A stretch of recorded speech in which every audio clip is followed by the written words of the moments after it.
Pero te digo hola Joel y me callo. O no digo nada.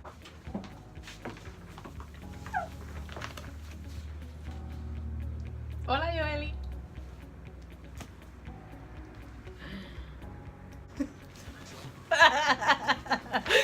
Vamos a hablar hoy de los estereotipos de los cristianos. ¿Qué te parece? Bien acertado. Bien, pues tengo aquí algunas cositas que me gustaría hablar contigo. El primero es el asunto de los cristianos santurrones. ¿Cuál es tu percepción? Bueno, sucede que muchas personas tienen la imagen mental de que cuando decimos somos cristianos, entonces eso significa que somos unos santos. Y cuando nos ven pecando, pues es un evento grande. Ciertamente nosotros tenemos conciencia de que Jesús se sacrificó por nosotros y con su sangre cubrió nuestros pecados. Y al hacer eso, entonces nosotros al reconocerlo, podemos decir, nos arrepentimos de esto que hemos hecho mal, te pedimos perdón, Señor, y reconocemos que tú moriste por este pecado. Y entonces, esa es la diferencia entre reconocer la gracia y el sacrificio de Jesús y ser servidores de Cristo, que es ser cristiano. En ese aspecto, yo sí entiendo que nosotros somos cristianos arrepentidos. Uh-huh. Y nosotros venimos con, para aquellos que somos recién convertidos o nos acabamos de reconciliar con Dios, nosotros venimos con un pasado y con unas cargas. En mi caso particular, yo venía con unos problemas de cigarrillo, de marihuana, de alcohol. Y entonces cuando uno llega a los pies de Cristo, uno viene con el problema y con la consecuencia. Y hay muchas personas que tienen problemas de chisme, hay muchas personas que tienen problemas de glotonería, hay personas que tienen problemas de maledicencia o de malas palabras. Y hay algunas personas que son rápidas para superar eso, pero hay otras personas que no pueden superarlo tan rápido porque Dios los lleva por ese proceso. Y entonces en ese proceso uno tiene que ser entendido y tener misericordia por esa persona que está pasando por un proceso. Yo conozco cristianos que en sus comienzos, cuando ellos regresaron a la iglesia, ellos estaban en tratamiento de metadona porque estuvieron 20 y pico de años en la droga, metiéndose heroína. Y entonces pues cuando llegan a los pies del Señor, pues tienen que someterse a unos procedimientos. Conozco cristianos que tienen, a pesar de que conocen a Cristo, todavía siguen conviviendo con su pareja y no se han casado, ¿verdad? Entonces la gente los ve y dice, adiós, pero mira, van a la iglesia y no se han casado.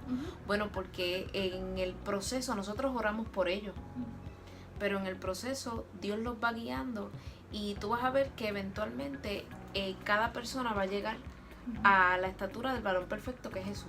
Mateo 6, versículos del 14 al 15 dice, porque si perdonáis a los hombres sus ofensas, os perdonará también a vosotros vuestro Padre Celestial. Mas si no perdonáis a los hombres sus ofensas, tampoco vuestro Padre os perdonará vuestras ofensas. Y vemos que en estos versículos Jesús está hablando, el pecado es parte de la vida de la persona y ciertamente el Señor te ha perdonado. Tienes el deber de perdonar a tu hermano para que entonces ese perdón funcione. Así que en ningún momento hay una negación de que una vez eres cristiano ya no pecas, ya el pecado no es parte de tu vida, y podemos ver que el Señor te da la fórmula de cómo manejar esa situación. Hablemos de por qué tan revoltosos los cristianos. ¡Oh, gloria a Dios! Alabaré, alabaré, alabaré, alabaré. A mí me encantan los coritos. A mí me encantan los coritos y me encanta ser revoltosa porque yo toco guitarra, yo canto en la iglesia. Cuando yo era más pequeña, era danzora. participaba en drama y hacía de todo. Y en mi carácter yo soy extrovertida y por naturaleza a mí tú me pones en la iglesia a hacer algo y yo soy revoltosa. Yo conozco personas que no van a la iglesia y son revoltosos en la calle. La realidad es que esa es nuestra fiesta, ese es nuestro party. Y en la iglesia hay mucha gente extrovertida. Así que con toda probabilidad, si se junta mucha gente extrovertida todos los domingos, pues vamos a llegar a un punto en que sí vamos a ser revoltosos, pero también el gozo de la salvación del Señor crea en nosotros ser tan efusivo, porque Dios ha sido tan bueno con nosotros, Dios nos ha perdonado tanto y Dios ha sido tan misericordioso con nosotros que muy difícilmente podemos aguantar las ganas de decir un aleluya bien duro. Juan vio el número de los redimidos. El Salmo 150 en su versículo 6 dice: todo lo que respire alabe al Señor. Ciertamente es un mandato que si el Señor es nuestro creador y todo lo que nosotros somos y tenemos hasta este momento se lo debemos a Él, Él lo que nos pide es alabanza, y la alabanza la damos y la damos con alegría y entusiasmo y con ganas. Y hablando de David era un adorador, alababa al Señor, danzaba. Y el Señor lo miraba con buenos ojos, decía que era el varón conforme al corazón del Señor. Y eso no quiere decir que no pecaba, pero siempre tenía al Señor presente y le daba su lugar. En el caso de David remolineaba y David se quitaba la ropa. Nosotros no nos vamos a quitar la ropa, ¿ok? Porque eso es una exposición deshonesta y es un delito en Puerto Rico. No lo hagan. Pero en aquel entonces David se expresaba incluso quitándose la ropa y danzando por toda la ciudad. La esposa lo criticaba muchísimo y a él no le importaba. Se paraba a criticarlo y decirle este es ridículo, pero la realidad es que es un asunto de que, mire, cuando uno se emborracha, uno hace el ridículo. Cuando uno se mete a droga y uno se va en un viaje, uno hace el ridículo, ¿verdad? Pero la realidad es que esa es nuestra manera sana de congregarnos y de expresarnos. Joely, dale que estarle con la Biblia. ¿Cuál es la obsesión? Lo que pasa con la Biblia es que es nuestro manual de vida. Nosotros no sabemos vivir. La realidad es que cuando yo estaba descarriada y no quería seguir los estatutos bíblicos, yo no podía tomar decisiones sabias, ni tenía la capacidad de conducirme por la vida. Siempre estaba deprimida o triste o algo me salía mal. No era que todo me salía mal, habían unas cosas que me salían bien y que sentía complacencia, pero no me duraba mucho. Inmediatamente yo comencé a leer la Biblia y escudriñarla. Yo me di cuenta que la Biblia no tan solo son de cosas cronológicas, históricas, sino que hay poesía para mí, que ejemplo en mi caso, que yo soy soltera, que eso me acaricia el alma. Ese libro de Cantar de los Cantares, Proverbio, me da lecciones en la vida. Los salmos me edifican y me ayudan a comprender que hay otras personas que la pasaron peor que yo y que con todo eso terminaron alabando al Señor. Si nosotros queremos caminar haciendo el bien, definitivamente tenemos que leer la Biblia. En Josué 1:8 dice: nunca se apartará de tu boca este libro de la ley, sino que de día y de noche meditarás en él para que guardes y hagas conforme a todo lo que en él está escrito, porque entonces harás prosperar tu camino y todo te saldrá bien. Siempre recuerdo esta expresión que hace la gente: la vida no viene con un manual de instrucciones. La palabra del Señor cubre todos los aspectos de la vida. Básicamente ya no pudiera decir yo una cosa como esa. No hay excusa. Oye, como que los cristianos y la ciencia no pegan. No. Mira, en el Salmo, David, yo creo que ahí se menciona que la tierra es redonda. Y la ciencia lo que hizo fue confirmar que la Tierra es redonda. Lo que pasa es que muchas de las explicaciones no nos convence como cristianos porque nosotros creemos que Dios es el creador del universo y que Dios siempre ha existido y que Dios existe. Y yo siempre tengo que decir que es cierto que no hay una evidencia contundente de que Dios exista, pero no hay evidencia de que Dios no exista. Y yo creo firmemente que Dios existe, que Él es real y que Él nos creó. Y hay algunas cosas de la ciencia, o muchas cosas de la ciencia que nosotros podemos tomar para nosotros. Hay versículos en la Biblia acerca de la cuarentena.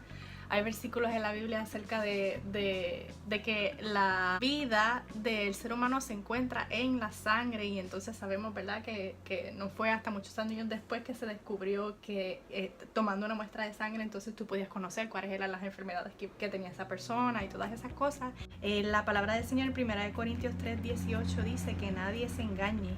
Si alguno de ustedes se cree sabio según las normas de esta época, hágase ignorante para así llegar a ser sabio. Nosotros tendemos a apoyarnos en nuestra propia prudencia. Eso entonces nos lleva a la necedad, porque si el Señor ha existido desde siempre, la lógica dice que sabe más que nosotros. La gente siempre dice, pues, ellos se lo pierden. No, yo no me he perdido de nada, al contrario. La palabra de Dios dice, pero cuántas cosas eran para mi ganancia, hoy las estimo como pérdida por amor a Cristo. No extraño nada, porque realmente el jangueo o el momento de party o el momento de la fornicación o el momento de estar arrebatado, qué sé yo, todas esas cosas realmente lo que producían en mí era un momento de placer, y después de eso estaba 1 hora disfrutando y 23 horas con la agonía de viendo a ver quién me acompaña, viendo a ver qué me bebo, viendo a ver qué me fumo, viendo a ver qué hago. Y la realidad es que cuando uno está delante de la presencia de Dios, uno nunca está solo. Y a pesar de que en el mundo siempre vamos a tener aflicción, nosotros siempre sentimos la confianza de que Dios nos protege. En 1 de Pedro 1:16 el Señor nos hace un llamado y dice, porque escrito está, sed santos porque yo soy santo. La palabra del Señor y sus mandamientos, más que una camisa de fuerza para restringir y para, es que, Dios mío, pero Señor, que es que tú no quieres que yo sea feliz. Ciertamente, si uno lo mira de una manera bien objetiva, es una guía para que las cosas nos salgan bien y nos evitemos un montón de situaciones en la vida que nos pudiéramos ahorrar simplemente siguiendo esa instrucción. Alabaré. Oye, Joeli, pero escúchate ahí un poquito de Bad Bunny. Trap, trap, trap, trap, trap, trap, trap. Sigue consumiendo conejo malo. Bad Bunny no te da nada. Lo que te da son ideas de lo que no es la vida. Expectativas que no son reales, porque, o sea, si nos ponemos a analizar las canciones que hay ahora mismo en los billboards, la realidad es que muchas de esas cosas uno se podrá identificar o uno podrá sentirse de momento melancólico por la letra, pero la realidad es que no te suman nada. Mateo 5, del versículo 13 al 16 dice, vosotros sois la sal de la tierra, pero si la sal se desvaneciere, ¿con qué será salada? No sirve más para nada, sino para ser echada fuera y hollada por los hombres. En el caso mío, que yo soy full rockera, de momento uno pasa por una tienda o algo y de momento escucha una canción que te trajo recuerdos. La realidad es que antes, cuando yo escuchaba la canción, era como que me entraba por las venas. Pero desde que yo conozco a Cristo, yo puedo reconocer la canción. Yo todavía me puedo saber la letra. Pero la realidad es que no llena. Y la razón es porque hay otra cosa que me llena mucho más, y la que hace que yo actúe como la sal de la tierra. Muchas personas vienen a los pies del Señor, no porque alguien vino y le dijo, sino porque algún cristiano le dio testimonio y esa persona quiso conocer, pero ¿qué es esa luz que emana de ti? Así que ciertamente tenemos que ser la sal, salar, salir, cumplir nuestro deber, como dice el teólogo redimido. Ay, estos cristianos, pero qué ignorantes. No, fíjate que incluso nosotros somos unos atrevidos, porque somos el salmón que vamos nadando en contra de la corriente. Cada vez la gente se olvida más de Dios y ya nadie quiere vivir conforme a lo que dice la palabra de Dios, ni quiere hacer lo correcto. Le llaman a lo malo bueno y a lo bueno malo, y por eso es que nos llaman ignorantes, porque nosotros preferimos hacerle caso a lo que dice Dios en su palabra que a lo que nos dice el pana de la esquina. No ha habido mejor consejo, ni ha habido mejor manera de vivir que aquella que me da la Biblia. Y a pesar de que yo he tenido buenos mentores, profesores, he conocido personas brillantes, la realidad es que cuando no conocen a Dios les falta siempre algo, porque el principio de la sabiduría es el temor a Jehová. Y ser cristiano definitivamente podemos estipular que es intelectualmente riguroso. La palabra del Señor en 1 de Pedro 3:15 dice: si no santificad a Dios el Señor en vuestros corazones y estad siempre preparados para presentar defensa con mansedumbre y reverencia ante todo el que os demande razón de la esperanza que hay en vosotros. Si alguien nos pregunta, oye, ¿por qué tú crees en el Señor? ¿Por qué tú crees esto? ¿Por qué tú crees de esta otra forma? Uno tiene que estar preparado, y para prepararse hay que estudiar. Y no solamente estar preparado para ofrecer la respuesta, sino ofrecerla con mansedumbre. Y una persona generalmente cuando no sabe se enoja, empieza a subir la voz. Pero si estamos bien enraizados en ese conocimiento, no necesitamos gritar. Y 1 de Pedro 3:15 es el versículo de cristiano intelectual. Yes.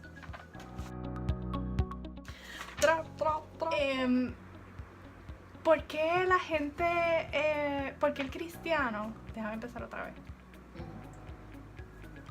Es que no sé cómo. Ok,